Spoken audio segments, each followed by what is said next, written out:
মাধ্যমিক ও উচ্চ মাধ্যমিকে কৃতী ছাত্রছাত্রীদের সংবর্ধনা দিয়ে উৎসাহিত করল স্বেচ্ছাসেবী সংগঠন সেভ দেম ফাউন্ডেশন।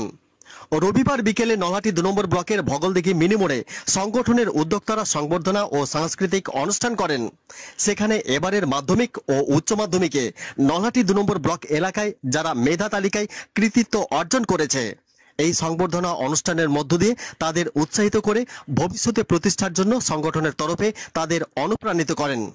সেই সঙ্গে মাধ্যমিকে 10 জন ও উচ্চ মাধ্যমিকে 10 জন, সর্বমোট মাধ্যমিক ও উচ্চ মাধ্যমিকে টপার 20 জনকে সংগঠনের তরফে সংবর্ধনা তুলে দেওয়া হয়। একইভাবে যারা আগামী দিনের মাধ্যমিক ও উচ্চ মাধ্যমিক পড়ুয়া, তাদের ভালো ফলাফল ও প্রতিষ্ঠার জন্য এবারের কৃতী ছাত্রছাত্রীদের বক্তব্যের মধ্য দিয়ে তাদের উৎসাহিত করা হয়।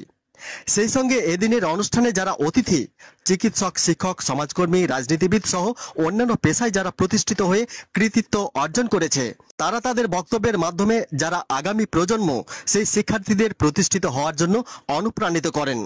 স্বেচ্ছাসেবী সংগঠন সেভ দেম ফাউন্ডেশনের যারা উদ্যোক্তা, তাদের ঐকান্তিক প্রচেষ্টায় কখনো অসহায় দুস্থদের শীতবস্ত্র বিতরণ, কখনো রক্তদান শিবির, কখনো আবার বিনামূল্যে চিকিৎসা পরিষেবা শিবির করে সমাজে দৃষ্টান্তমূলক সেবায় এগিয়ে চলেছে সেভ দেম ফাউন্ডেশন। চিকিৎসক, শিক্ষক, সমাজকর্মী, রাজনীতিবিদ সহ অন্যান্য পেশায় যারা প্রতিষ্ঠিত হয়ে কৃতিত্ব অর্জন করেছে, তারা তাদের বক্তব্যের মাধ্যমে যারা আগামী প্রজন্ম সেই শিক্ষার্থীদের প্রতিষ্ঠিত হওয়ার জন্য অনুপ্রাণিত করেন।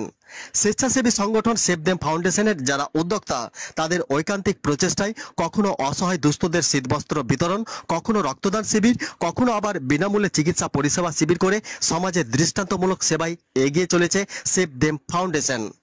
Bureau report, Nalhati news express.